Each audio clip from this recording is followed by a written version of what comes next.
반갑습니다. 광주 MBC와 부산 MBC가 공동 기획한 특집 토론 항쟁과 헌법 진행을 맡은 장은백입니다. 다들 한 번쯤 들어보셨을 만한 링컨 대통령의 명언이 있죠. 국민의 의한, 국민을 위한 정부. 바로 민주정치를 표현한 문장인데요. 지금 대한민국의 정부는 그리고 국회는 국민에 의한, 국민을 위한 정치를 하고 있는 걸까요? 국민으로부터 나와야 할 국가 권력이 누구에게 있다고 생각하십니까? 민주주의 발전을 위해 87년 체제에 멈춰 있는 현행 헌법의 개정 필요성이 제기되고 있는 이유입니다. 그렇다면 그 개정의 방향성은 어떻게 가야 맞는 걸까요? 오늘 특집 토론 항쟁과 헌법 제2부를 통해 이에 대한 이야기 나눠보겠습니다. 그럼 함께해 주실 분들 소개해드리겠습니다. 김민석 더불어민주당 수석 최고위원 나오셨습니다. 안녕하십니까. 헌법학자이신 이국은 한동대 법학부 교수 나오셨습니다. 안녕하십니까. 지병근 조선대 정치외교학과 교수 나오셨습니다. 안녕하세요. 세 분 모두 초대에 응해주셔서 감사합니다. 자, 오늘 토론을 시작을 해보겠는데요. 이 질문부터 간단하게 시작해보면 좋을 것 같습니다. 세 분, 지금 우리나라 민주주의의 어떤 점수가 몇 점 정도 된다고 생각하십니까? 그 정치인이 답하시는 것보다는 그 점수 매기는 게 직업인 사람들이 하는 게 나을 것 같습니다.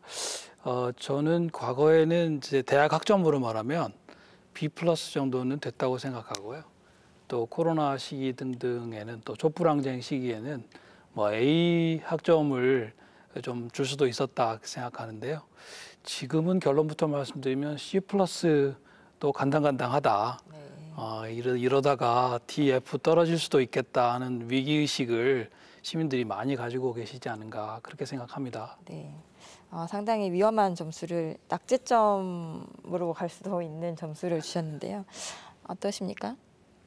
그래도 저보다는 점수를 많이 주시는 것 같은데요.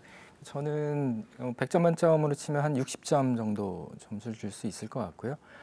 뭐 좀 이따가 더 얘기를 하겠지만 한국 민주주의가 후퇴하는 수준이 굉장히 빠르게 가속화가 되고 있는 상황이고 그런 면에서 저는 이 대학의 학점으로 치면 D 이상을 주기는 좀 힘들지 않나 네. 그런 생각을 합니다. 뭐 어떠신가요? 저는 민주주의의 점수가 어떻게 되느냐라는 질문에 답하기 어렵다 이렇게 봅니다. 왜냐하면 민주주의가 국민 점수도 볼 수 있고 국가 점수도 볼 수 있는데 현재의 국가와 정권의 민주적 태도에 대한 점수와 우리 국민의 민주적 수준에 대한 점수를 등치하기 어렵다. 그렇기 때문에 국민의 수준이 세계적으로 굉장히 높음에도 불구하고 국가와 정권에 따라서 이렇게 점수가 떨어질 수 있는 것을 분석하는 것이 오히려 문제의 시작 아닌가 저는 이렇게 봅니다. 네, 좋은 말씀해 주신 것 같습니다. 현재 대한민국 민주주의 점수가 몇 점이냐.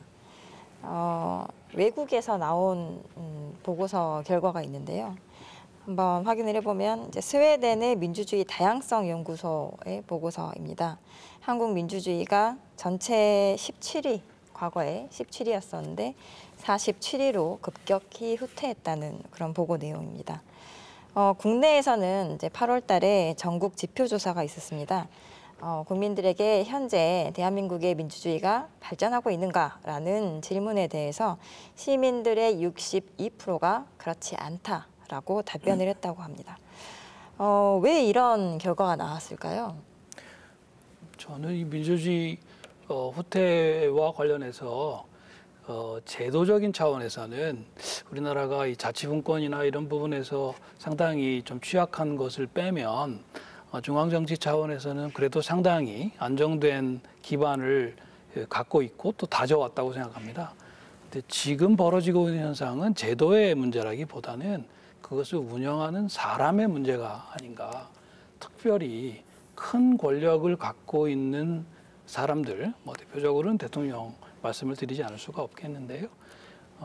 지금 과연 제대로 지난 2년 반 국정을 운영해 왔는가, 도대체 이 나라가 어디로 가야 하는가에 관한 어젠다를 잘 세우고 정책들로 그것을 뒷받침하고 국민들을 설득하고 야당과 할 수 있는 만큼 타협하고 그런 일들을 지금 시도라도 하고 있는가 하는 문제여서 기본적으로는 현재의 상황에서는 이 사람의 문제가 대단히 크다. 특별히 큰 권력을 갖고 있는 권력자의 문제가 크다.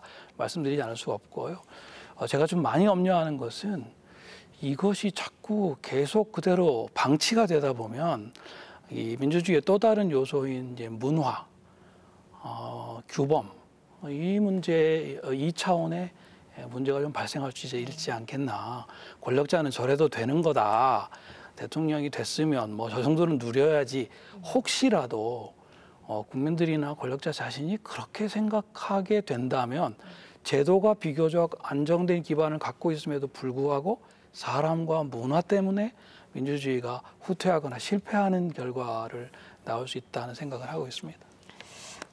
어떠십니까? 아까 우리가 얼마 전까지 한 17위대였다가 47위대로 갔다고 하는 말씀을 들으면서 그것이 이제 아까 처음에 제가 말씀드렸던 국민과 국가의 어떤 이중적인 상황을 반영하는 것이 아닌가. 제 느낌으로는 우리의 역사적 경험이나 이런 걸 놓고 볼 때 우리 국민의 민주적 수준이 아무리 못해도 탑10, 세계적인 탑10 플러스 마이너스 안에 전후에 있는 것이 아닌가 싶고, 그런데 현재로서는 어쨌든 정권의 운영 형태 이런 것들이 국가적으로 반영되면서 실제로 50위권 또는 그 이하로 가는 이렇게 쭉 추락할 수 있다는 것을 보였기 때문에 실제로 연도로 보면 우리 사회로 보면 거의 80년대 이전 수준에 보았던 행태를 거의 몇십 년 후퇴를 한 것이고, 그래서 선거라는 것을 통해서 선출된 권력으로서도 이렇게 민주주의가 후퇴할 수 있다는 것을 이제 보여준 거 아니겠습니까?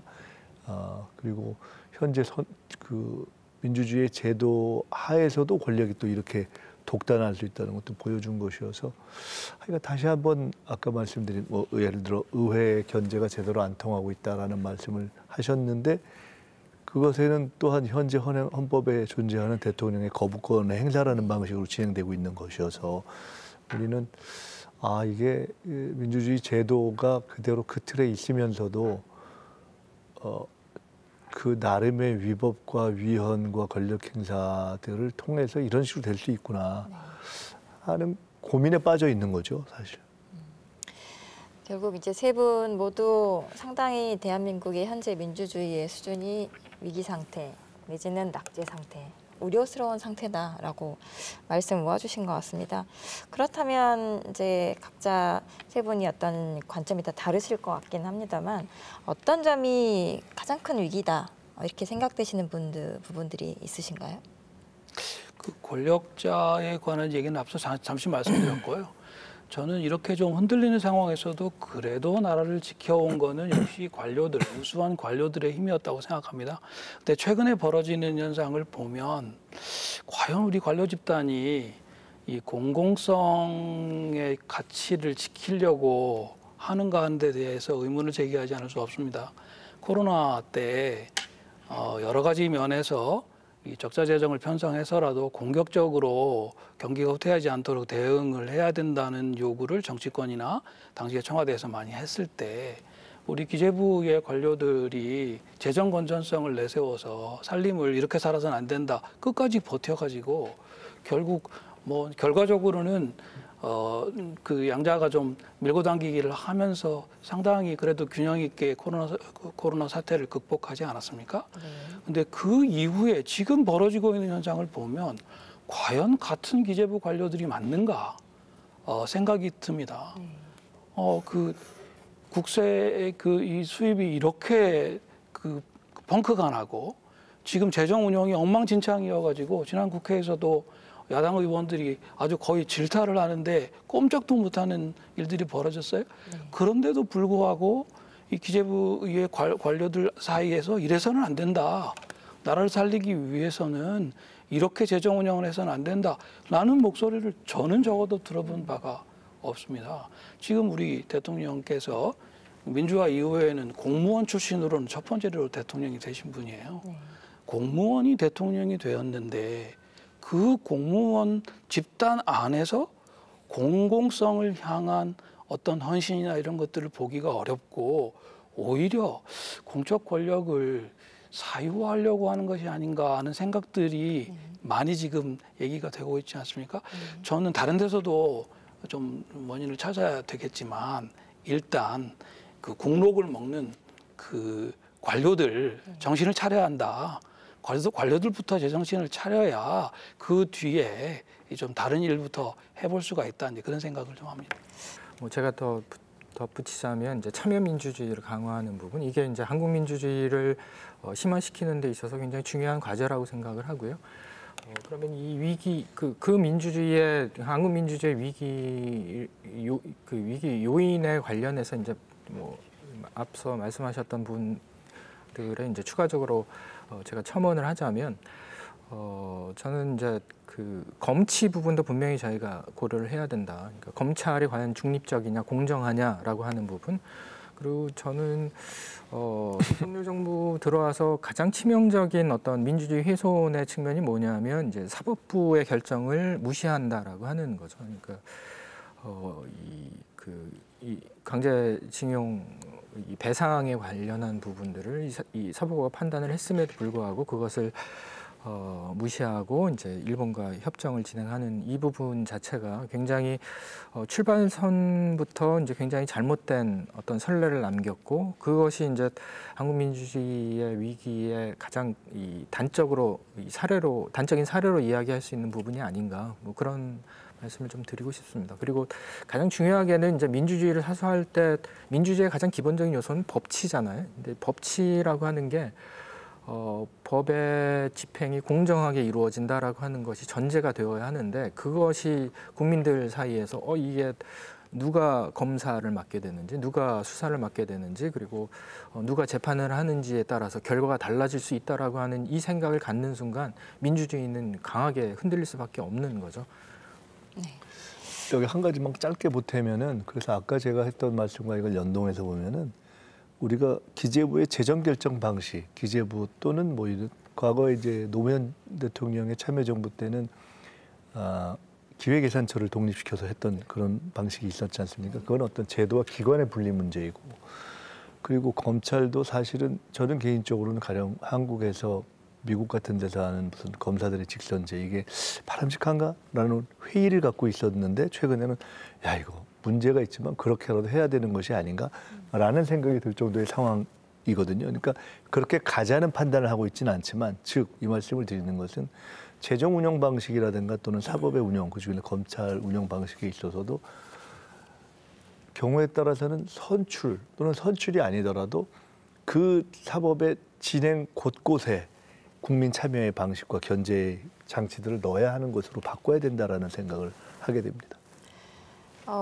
이제 말씀해 주신 내용들을 보면 이제 검체에 대한 이야기, 정치의 사법화, 사법의 정치화 이런 이야기가 있었고요. 그리고 이제 행정부에 대한 이야기, 그리고 공적인 권력의 사유화, 이런 부분들이 우리 현재 대한민국 민주주의의 가장 큰 위기의 한 지점들이다, 이렇게 말씀해 주셨습니다. 그렇다면 지금 이와 같은 민주주의의 위기 상황이 왜 찾아왔다고 보십니까? 제가 먼저 말씀을 드리면, 저는 모든 어떤 정치 행위에 있어서 갈등이 지금 정치 양극화가 심화된다라고 얘기를 하고 있는데, 지금 민주주의가 후퇴되는 데 있어서 가장 핵심적인 원인은 이제 구조적으로 또는 제도적으로 이 권력 집중, 그러니까 대통령으로 한 사람으로의 권력 집중이 이제 출발점이 될 수 있다라고 하는 생각을 가지고 있고요. 그러면 이제 대통령의 권한을 어떻게 분산시킬 것인가에 관한 논의가 이 민주화 이후에 그 이전부터 계속 진행되어 왔음에도 불구하고 아직까지 그것이 제대로 해결되고 있지 못하다. 그 부분에 대해서 저는 먼저 오늘 좀 떼고 싶습니다. 저는 이제 대통령의 권력의 집중도 큰 문제지만, 지금 대통령은 이제 다들 잘 아시듯이 검사 출신 법률가이시지 않습니까? 근데 이제 이 법률가가 권력을 대하는 아주 독특한 그 습성이 있습니다. 한마디로 법률가는 이 책임을 지지 않습니다. 왜냐하면 자기가 그 결정에 대해서 책임을 지고 하려는 것보다는 대체로 법의 해석을 통해 가지고 법이 정해준 권한을 행사하고 만다 그렇게 하기 때문에 이 법률가들은 책임 정치하고는 조금 상극인 측면이 분명히 있습니다. 우리가 재판 잘못했다고 판사한테 책임을 묻는 것도 아니고 그 이제 기소를 해서 무죄가 이렇게 다 나오는데도 검사들이 못 받거나 그런 일이 있는 거 아니지 않습니까? 또 그렇게 해서는 안 된다고 생각하고요. 그 점에 있어서는 저는 법률가들이 이 정치적으로 이렇게 강력해지는 것을 과연 우리가 어디까지 용인해야 될 건가? 그 법률가는 사실은 법률 판단을 주로 하는 훈련을 받은 분들이고 정치는 이 사실 판단과 정책 판단이 좀 합쳐진 측면이 있거든요.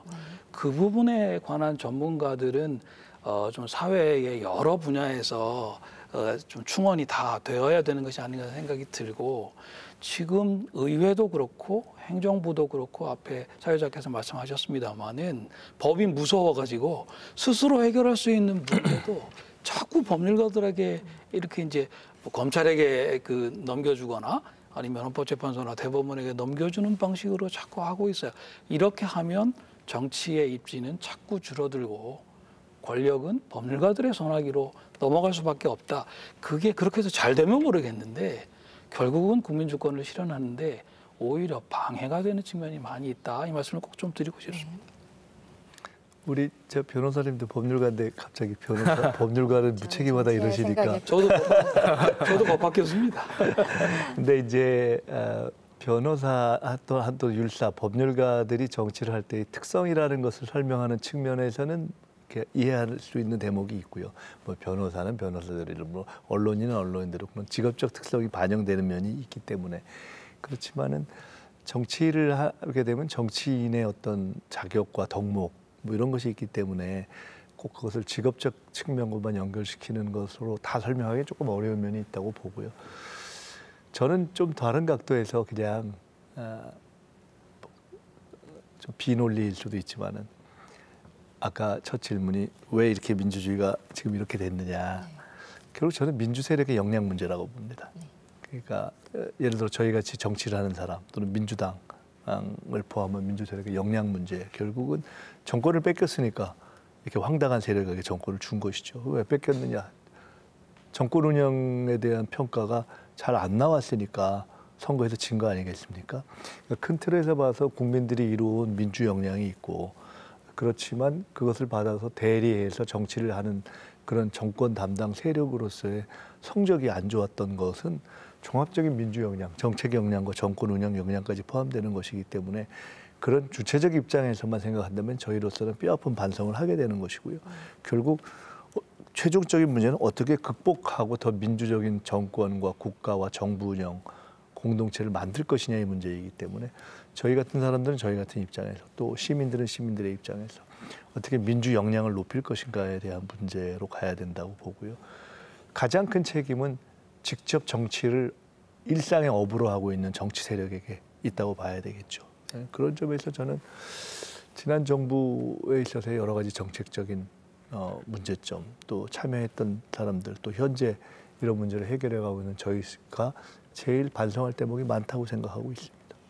우리가 통상적으로 예 말씀하십시오. 뭐 제가 뭐 잠깐 딴지를 걸자면 그 김민석 의원께서 말씀하신 부분은 이제 정치인과 국민을 이제 다르게 평가를 해야 된다. 그리고 일차적인 책임이 취지는 그 말씀이신 것 같아요. 그러니까 정치인들이 책임져야 되는 부분 그리고 공직자가 책임져야 되는 부분들이 분명히 있는데 시민들의 역량도 반영되죠. 예. 그 말씀을 드리고 싶었던 저는 거고요. 이제 그 말씀드리고 싶은 게 뭐냐면 정치인들 사이에 어떤 정치적인 양극화가 실제로 시민들 사이에 그 전이가 된다라고 하는 부분이죠. 그러니까 지지하는 정당 또는 지지하는 지도자들 간의 어떤 정치적 갈등이 시민들 사이의 갈등으로 이어질 수 있기 때문에 그 부분에 관련해서는 저는 결론은 똑같은 것 같습니다. 뭐냐면 이제 정치인들이 책임 의식을 가져야 된다. 본인들만의 싸움이 아니고 이거는 국민들 간의 갈등, 불필요한 다툼으로 이어질 수 있다라고 하는 그런 어떤 생각, 판단, 그래서 보다 더 책임 있는 어떤 의견 제시가 좀 필요하지 않나 이런 생각을 합니다. 그러니까 돌이켜 보면 과거에 우리 정치에 낭만이 있었다. 라고 얘기할 수 있었던 그런 시절이 있었습니다. 그때는 좀 더 공간이 있고 어떤 토론이나 아니면 이제 협의나 이런 것들을 통해서 여와 야 사이에 어떤 공간들을 마련해내는 그런 여유가 있었던 것 같은데요. 언제서부터인지 일단 한국 사회에서 좀 극과 극으로 가고 그리고 어떤 협의나 이런 것들을 통해서 이야기를 한다기보다는 결국 사법으로 가는 그런 어떻게 보면은 정치 자체에서 자정 활동이 안 되는 그런 상황이 된 부분들도 있는 것 같습니다. 그런 과정에서 결국 국민에게 가야 되는 권력이 국민에게 나눠지지 못하고 있는 그런 상황으로 지금 다시 가고 있는 것 같은데요. 다소 추상적인 질문이긴 하나 현재 상황에서 상당히 뼈아픈 질문을 하지 않을 수 없습니다. 민주주의 위기 상황에서 현재 대한민국의 권력 누구에게 있다고 생각하십니까? 잠깐만요. 거기서 넘어가기 전에 제가 죄송하지만 좀 도발을 좀 하겠습니다. 저는 조금 전에 말씀하셨던 내용에 대해서 꼭 다 동의하지 않습니다. 우리가 약간의 일종의 허위의식이 있다. 그러니까 특히나 지식사회에 마치 현재의 정치가 양극화되었고 그전에는 상당히 괜찮은 낭만적 정치가 있었던 것으로 설정하는데 저는 그렇게 보지 않습니다. 큰 틀에서 보면 우리는 사실은 해방 전에 일제시대에서 해방 이후에 그 극심한 양극화에서 대결해서 그리고 독재 정치 군정을 거쳐왔고 그러면서 쭉 온 것입니다. 부패 정치 시대를 거쳤고 그래서 과연 지금의 정치가 그 이전에 좋았던 정치보다 더 나빠졌는가? 저는 그렇게 보지 않습니다. 근본적으로 우리 정치는 민주 정치로 발전해 가고 있는 것이고 그 이전에 다만 이런 건 있을 수 있겠죠. 여야 간에 낮에는 싸워도 밤에는 술 먹고 이렇게 뒷거래도 하고 하던 시절이 있을 수 있었습니다. 근데 그것을 꼭 낭만이라고 볼 거냐? 저는 근본적으로 그렇지 않다고 보고 더 큰 틀에서는 여전히 우리가 여와 야 간의 정상적인 왕래가 이루어지는 민주주의가 이루어지지 못하고 있는 면이 있고 그것이 군정에서 검찰 통치로 변화했지만 달리 또 하나 봐야 할 것은 큰 틀에서 좁은 의미의 국회 내 구성 세력 간의 여야 관계가 아니라 그 정치를 구성하고 있는 국민, 민중, 당원들의 성숙도는 어마어마하게 됐습니다.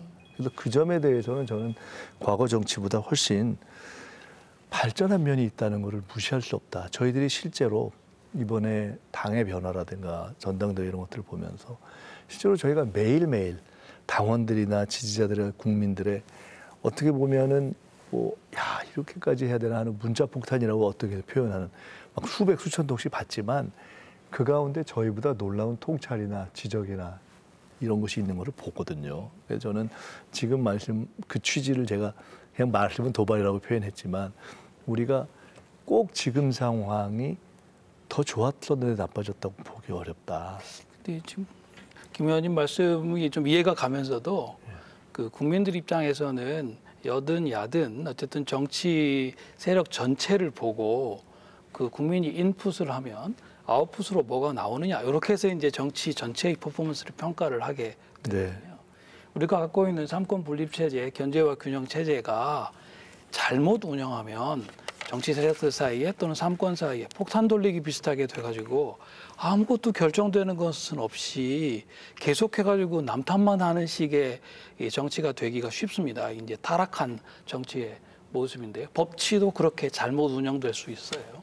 근데 최근 하고 있는 모습을 보면 그 국회를 사실상 지배하고 있는 민주당이 이제 특검법 통과시켜가지고 보내면 대통령은 그냥 당연하다는 듯이 거부권 행사하고 그럼 재의결이 안 돼가지고 또다시 돌아가고 몇 번째 이거 하고 있지 않습니까?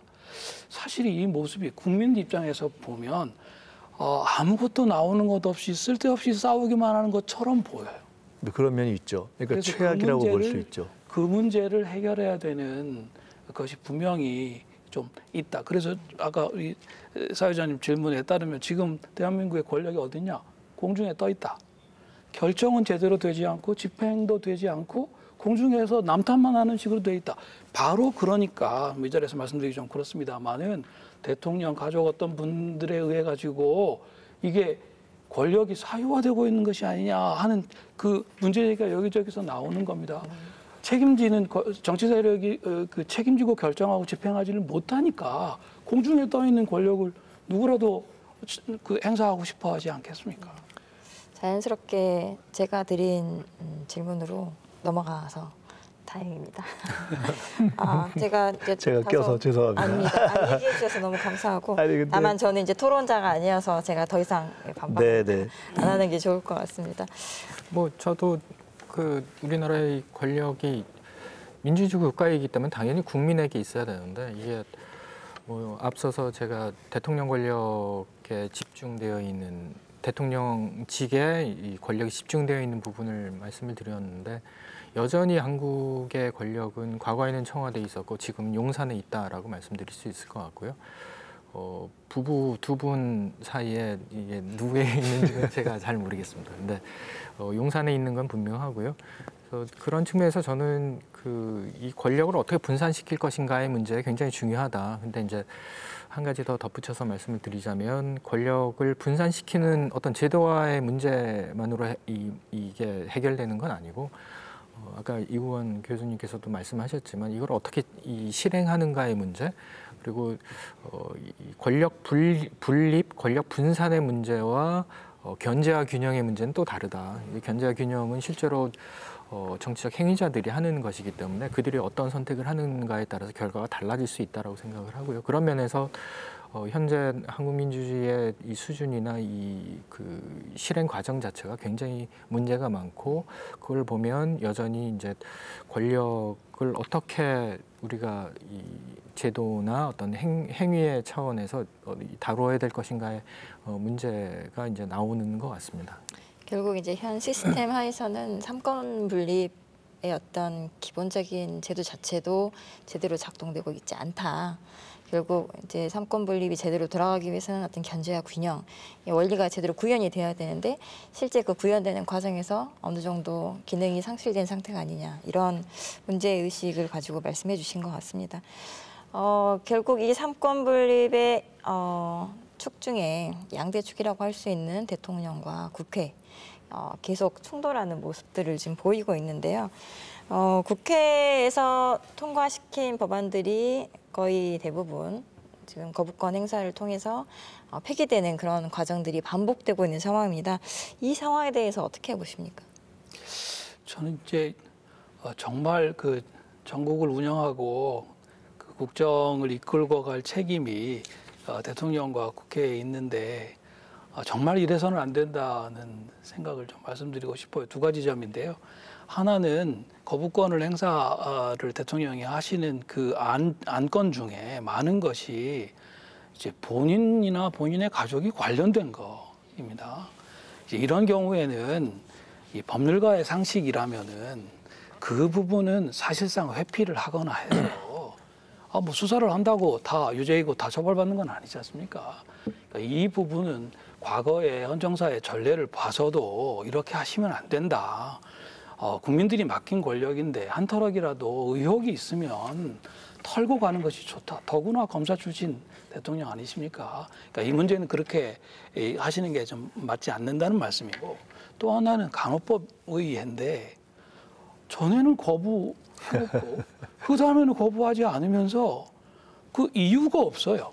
그러니까 합리적인 이유를 가지고 설명을 해야 될 의무가 권력자에게 있는 법인데 그때그때 상황에 따라 가지고 거부를 할 수도 있고 아닐 수도 있고 저는 대통령의 권력 행사 중에 특별히 이번 정권에서는 사면권 행사도 이제 그런 아주 자의적인 권력 행사의 측면이 있다. 뭐 작년 강서구청 근장 재보궐선거에서 아주 단적으로 드러났는데요. 이 권력을 헌법이 보장한 그 권한이라고 해가지고 합리적인 기준 없이 이렇게 막 풀스윙하듯이 이렇게 해서는 안 된다. 이 부분은 다른 누구보다도 대통령 자신이 좀 정신을 차리셔야 된다고 생각합니다.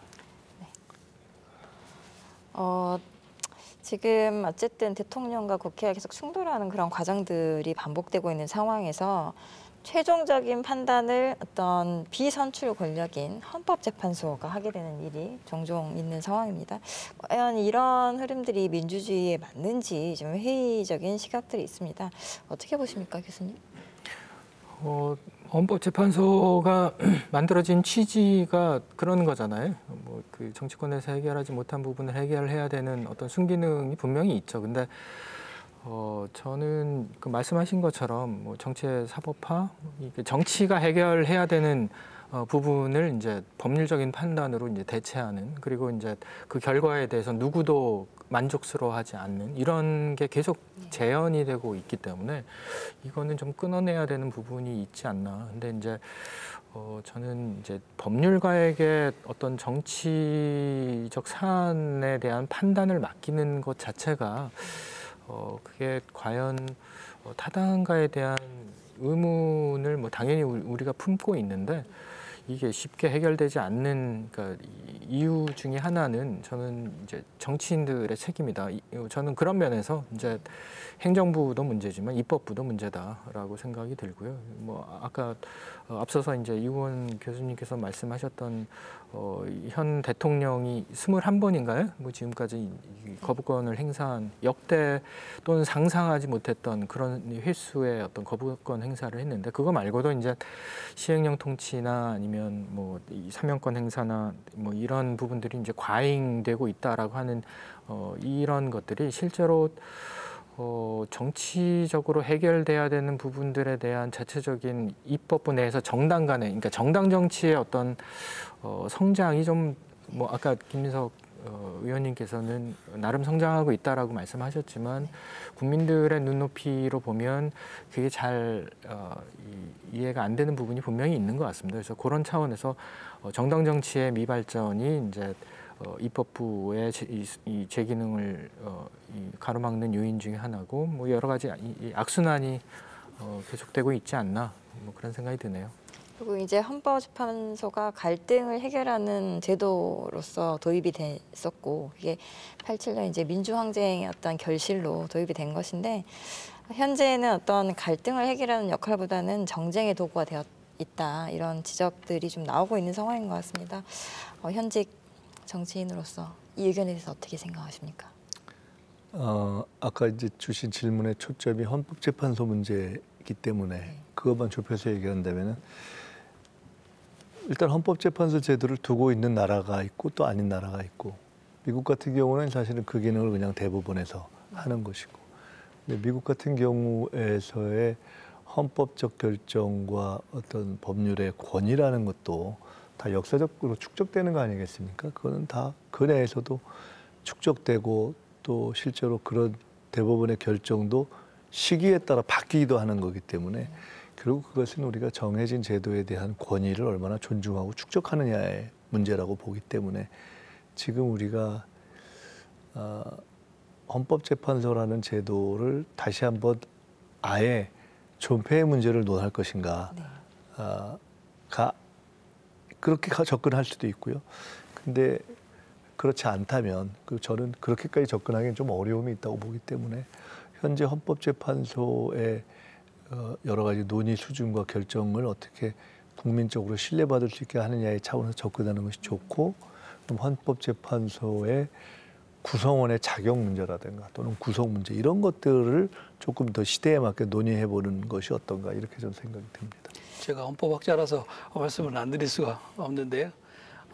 그 민주화 이후에 헌법재판소를 두어서 이제 했던 나라들 중에 우리나라가 외국에서는 굉장히 성공 사례로 꼽히고 있습니다. 저도 뭐 비판을 많이 하는 입장이긴 합니다만, 그래도 상대적으로는 상당히 잘해왔다고 생각을 하는데요. 그런데 이제 정당해산 심판 최초로 하고 박근혜 대통령 탄핵 결정을 했던 저지난번의 재판부까지는 그래도 헌법재판관들 사이에 여야에서 추천도 하고, 뭐 대통령이나 대법원장이 이제 지명하고 이제 그래서 오신 분들이지만, 상당히 세계관적으로 서로를 좀 설득하려고 하는 노력들이 있었던 것으로 보입니다. 또 어려운 사건들이 있기도 했고요. 그것이 이제 이 결정문 같은 데 보면은 법률가의 그 치밀한 언어와 함께 본인의 세계관적 입장이 드러나고 상대방을 설득하려는 노력들이 어느 정도 이제 이렇게 개진이 되어 있어요. 근데 저희 헌법학자들이 좀 많이 걱정하는 부분은 이제 문재인 정부 이후에 들어선 헌법재판소의 재판관들은 사건 자체가 그렇게 어렵지 않은 것들이어서 그런지 모르겠는데 서로를 설득을 해서 헌법재판소가 결국 국민을 대신해 가지고 하나의 좀 합당한 헌법 해석을 만들어가는 쪽에는 그렇게 애를 많이 안 쓰시는 게 아닌가. 심지어는 특정한 사안에 관해 가지고 재판관들마다 당신들 견해를 가지고 이렇게 이제 투표하고 그 다음에 다수 의견, 소수 의견 이렇게 써서 내고 그래서 그걸 가지고 결정하고 그냥 헤어지고 혹시 그런 게 아닌가. 만약에 그렇게 운영이 된다면 그거는 재판소는 아닙니다. 재판소는 9분이 하나의 재판부를 구성해서 서로를 설득해서 최선의 공유할 수 있는 결론을 내라는 거거든요. 그 부분에 있어서는 헌법재판소를 이루고 계신 재판관님들의 좀 대우각성이 필요하지 않는가 하는 생각이 들고 어떤 의미에서는 정치 세력들이 본인들이 영향을 끼칠 수 있는 분들로 쉽게 헌법재판소를 구성하려고 자꾸 그런 유혹에 빠지다가 보니까 헌법재판소가 이렇게 좀 표현이 좀 그렇습니다만 잘아지는 게 아닌가 하는 생각이 듭니다. 미국 사람들은 연방대법원을 현자들의 코트다 그렇게도 표현하거든요. 그래서 그 면에서는 좀 헌법재판소의 구성 우리 김 의원님 말씀하신 대로 근본적으로 좀 새롭게 할 수 있는 방법을 찾아야 되겠다 싶습니다. 이제 사법부로서 어떤 기능을 근본적으로 다시 한번 재고해야 된다라는 여러 가지 시각들이 있는데 그것 때문인지는 잘 모르겠으나 현재 이제 서울에 있는 대법원 그리고 헌법재판소를 각각 대구와 광주로 옮기는 그런 법안이 발의가 됐습니다. 위원님 어떤 취지로 이 법안이 추진되고 있습니까? 일단 한 가지 간단하게 짚고 그 말씀을 드릴게요. 자, 이제 교수님 헌법 하시니까 저도 사실은 제가 정치 쉬는 중간에 미국 가서 로스쿨을 공부를 좀 하는데 뭐 미국에서 변호사 시험도 보고 근데 제가 변호사가 되려고 한 건 아니고 법률이라는 걸 이해하지 않으면 미국을 이해하기가 좀 어려워서 했는데 제일 흥미롭게 공부했던 게 헌법입니다. 미국에서. 그래서 좀 부럽기도 하고 헌법을 이해하는 과정이 중요한데 우리가 이런 논의를 통해서 우리 사회의 민주주의가 결국은 헌법에 대한 국민적 이해와 토론을 높여가는 것이 굉장히 중요하다는 생각이 들어서 좀 많이 시민교육도 됐으면 좋겠다는 생각을 하고요. 지금 말씀하신 헌법재판소나 사실은 이제 이런 논의가 있죠. 대법원, 헌법재판소 그리고 더 나아가서는 법무부, 검찰청의 이전 문제까지 논의가 있습니다. 법으로는 지금 이제 그 중에 일부가 나와 있지만은 사실은 저는 근본적으로는 우리 사회에서 또 우리나라에서 법조가 지역적으로 딱 모여 있는 것이 꼭 바람직한가? 사실 꼭 맞지 않는 것 같다는 생각을 해서 이것이 한편으로는 우리 사회의 어떤 지역의 분산과 지방의 발전이라는 그런 방향의 문제의식과 법조의 집중이 바람직한가라는 것에 대한 문제의식이 사실 두 가지 다 있습니다. 아주 기술적으로 보면 서초동에 꼭 모여 있어야 하나? 근데 이제 서초동 주변에 현재 살고 계시는 법조 주변 종사자나 가족들의 입장에서는 또 당사자들의 생활과 권리가 이제 또는 권익이 관련되어 있는 것이기 때문에 저희가 쉽게 그냥 정치적인 이유만으로 얘기할 수는 없지만 저는 기본적으로는 그런 좀 분산이 필요하다고 보는 사람입니다. 그래서 그런 일환으로 여러 가지 안이 나오는 거고요. 그래서 아마 헌재 또는 대법원의 지역 이전과 관련해서는 어떤 경우들은 헌재가 광주에 오는 게 좋다. 어떤 분들은 헌재가 대구에 가는 게 좋다. 이런 지금 사실은 그때그때 대선 때마다 다른 의견이 나오는데 저는 기본적으로는 일정하게 일의 필요성을 위해서 일정하게 어느 정도 큰 이렇게 영역 안에는 있지만 막 딱 붙어 있는 이것은 아닌 정도로 가는 것이 좋지 않나 이런 생각을 해봅니다. 네, 저희가 지금 그 토론의 막바지로 가고 있는데요. 현재 그 민주주의의 위기에 대한 이야기가 많이 나오고 있습니다. 이 지금의 민주주의 위기를 극복하고 발전시키기 위한 여러 가지 방안 중에서 개헌 이야기가 나오고 있는 상황입니다. 일단 아직 구체화된 것 같지는 않은데 가장 큰 여야 간 쟁점이 어떤 게 있습니까? 글쎄요. 우선 아까 얘기 한마디 보면 저는 그래서 사실은 헌재는 우리 현재의 민주 체제의 질서 성장에 광주가 가는 의미가 있기 때문에 헌재는 광주로 옮기는 게 좋다고 좀 생각하고 주장을 해온 편입니다. 현재 여야 간의 개헌 자체가 현안이 안 돼 있기 때문에 뭐가 이렇게 어떤 것이 쟁점이다 이렇게 얘기는 어렵고요. 제가 당의 정책위 의장을 할 때 원포인트 개헌 문제를 처음에 제기했던 사람 중에 하나인데요. 그것은 이제 5.18 전문 수록 이런 겁니다. 제가 전에 민주연구원장을 할 때 아주 흥미로운 조사를 해봤는데요. 부산, 경남에 사는 또는 뭐 강원도에 사는, 충청도에 사는 전국 다 조사를 해보잖아요. 그러면 전문에 5.18을 넣어야 되냐, 부마항쟁을 넣어야 되냐, 6월 항쟁을 넣어야 되냐 쭉 조사를 해봤어요. 깜짝 놀란 결과가 있습니다. 지역 상관없이 모든 지역에서 5.18을 수록하자가 압도적 1위입니다. 그래서 제가 그걸 보면서 야, 우리나라 국민들이 참 대단하구나 이런 생각을 했었거든요. 그 조사가 저희가 한 거의 10년 전에 한 건데 비슷할 거라고 봅니다. 그래서 어쨌든 이제 그런 문제를 포함해서 더 들어간다면은 이제 어떤 사회권적 기본권의 문제도 있을 수 있고 뭐 여러 가지가 있을 수 있겠죠. 근데 현재로서는 딱 쟁점이 갈라져 있지는 않고 말은 지금 국민의힘 분들도 5.18 전문서로 찬성한다고 말은 합니다. 근데 실제 의지는 별로 없고요. 뭐 그런 쟁점들은 실제 상황이 되면 좀 더 분명히 갈라질 거라고 보고 있습니다. 아직은 그렇게 구체화되지는 않은 것 같은데요. 그 헌법 개정안이 과거에 여러 차례 이제 작업이 되었었고요. 또 2018년에는 문재인 대통령께서 이제 대통령 제안으로 국회에 제출하신 적도 있습니다. 국회에서 이제 표결을 하지 않아 가지고 결국 그 이후에 절차가 진행되지 않았는데요. 당시에 문재인 대통령의 개헌안은 대부분의 쟁점에 관해서 이제 대안들을 내놓으셨습니다. 대표적으로는 이제 지방분권 관련되어 있는 조항들이 현재의 헌법에 매우 미약하게 되어 있어서 그 부분을 좀 손을 많이 보았던 점을 꼽을 수가 있겠습니다. 근데 당시에 왜 이제 그 당시에 야당과 협상이 잘 되지 않았는가 생각해 보면 결국은 대통령 권력과 국회 권력, 핵심 쟁점으로는 이제 국회에서 선출하거나 동의권을 행사해 온 이 국무총리에게 어느 정도의 권한을 분산시킬 건가, 이 문제에 관해서는 당시에 문 대통령께서는 본인 안을 내질 않으셨어요. 4년 중임제로 바꾸는 정도로만 하셨기 때문에 저는 현실적으로는 이번에 개헌을 다시 이제 추진을 한다면 현재의 대통령을 포함해서 여야가 과연 이 대통령 일극 체제로 이렇게 이끌어가는 걸로 우리 국가를 이끌어갈 수 있겠는가에 관한 냉정한 판단을 하고 권력의 분산 체제를 만약에 한다면 이 국회 권력이 내각을 구성하는 데 어느 정도 참여할 수 있을지에 관해서는 협상을 해가지고 답을 내야 된다. 개인적으로는 그런 생각을 저는 갖고 있습니다. 두 분 말씀 잘 들었습니다. 마지막으로 어쨌든 국민의 입장에서 이런 부분들은 개헌이 됐으면 좋겠다라고 생각하는 조항이 있으신지, 그런 내용이 있으신지 우리 교수님께 간단하게 한번 이야기를 듣고 싶습니다. 구체적인 조항을 말씀드리기보다 저는 이 헌법 개정의 기본 방향을 좀 말씀드리고 싶은데요.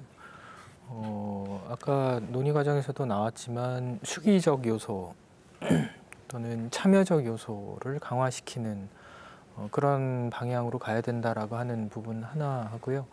또 한 가지는 우리나라의 기본적인 정치제도가 합의제보다는 이제 다수제적 성격이 굉장히 강하고, 그래서 이제 그러니까 승자 독식의 정치 문화가 계속 재현되고 있다라는 비판들을 많이 받아왔기 때문에 저는 합의제적인 정치제도를 최대한 많이 반영하는 그런 헌법 개정이 이루어져야 된다. 한 가지만 더 붙이면 정당에 관한 부분, 그러니까 정당의 역할, 그리고 정당에 대한 국가의 지원이나 이런 부분들에 대한, 그러니까 정당 민주주의에 대한 부분들이 조금 더 정교화됐으면 좋겠다라는 바람입니다.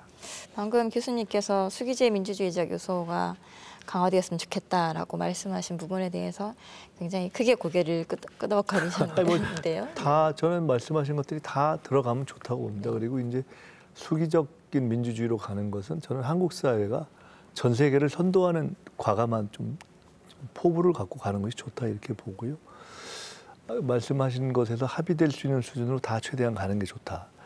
딱 한 가지만 말씀드리면은 이게 대통령 중심제로 갈 거냐, 뭐 어떤 분들은 내각제 얘기하는 분들도 있고 중간에는 분권형으로 가자는 것도 있지 않습니까? 현재 있을 수 있는 현 제도를 그대로 두면서도 할 수 있는 약간의 개선이 있다면은 어차피 추천권을 가지고 있는 것으로 되어 있는 총리에게 현재 지금 인사검증에 대한 것을 대통령실에 두느냐 법무부에 두느냐 막 논란이 있고 다 의미가 퇴색되어 있어서 차라리 추천을 하는 총리에게 검증권을 주는 것만으로도 상당한 정도의 저는 개선이 이루어질 것이라고 생각이 듭니다. 저는 지금 그 새로운 세대의 정치 호흡을 감안할 때는 국회의원 4년 임기가 너무 긴 것 같습니다. 그래서 미국처럼 2년으로 줄이거나 아니면 국회의원을 4년 임기를 두더라도 절반씩 2년에 한 번씩은 총선거를 할 수 있도록 하는 것이 좋겠다 생각하고요. 그래서 국민이 2년에 한 번 정도 이제 국회 구성을 달리한다면 그 달라진 국회 구성을 반영해서 내각을 구성할 수 있도록 그렇게 해서 내각의 임기는 기본적으로 2년 호흡으로 간다. 그리고 대통령은 4년 중임제를 하더라도 그 헌법의 기본 틀을 지키면서 우리나라의 이제 특수한 문제 그 상황 때문에 외교와 국방과 관련해서는 국민적인 좀 신임을 주는 것이 좋겠다. 이제 그런 생각을 하고 있습니다. 예, 교수님 감사합니다. 지금까지 광주 MBC 그리고 부산 MBC가 공동 기획한 특집 토론 항쟁과 헌법을 통해 현재 대한민국의 민주주의를 진단해보고 앞으로의 과제와 나아갈 방향에 대해 이야기 나눠봤는데요. 지금의 민주주의를 만들기까지 수많은 시민들의 피와 희생이 헛되지 않도록 그리고 지금 우리 모두가 진정한 민주주의를 위해 나아가는 새로운 사회가 되기를 바라봅니다. 오늘 함께 해주신 우리 세 분 모두 너무 감사드립니다. 네, 수고하셨습니다.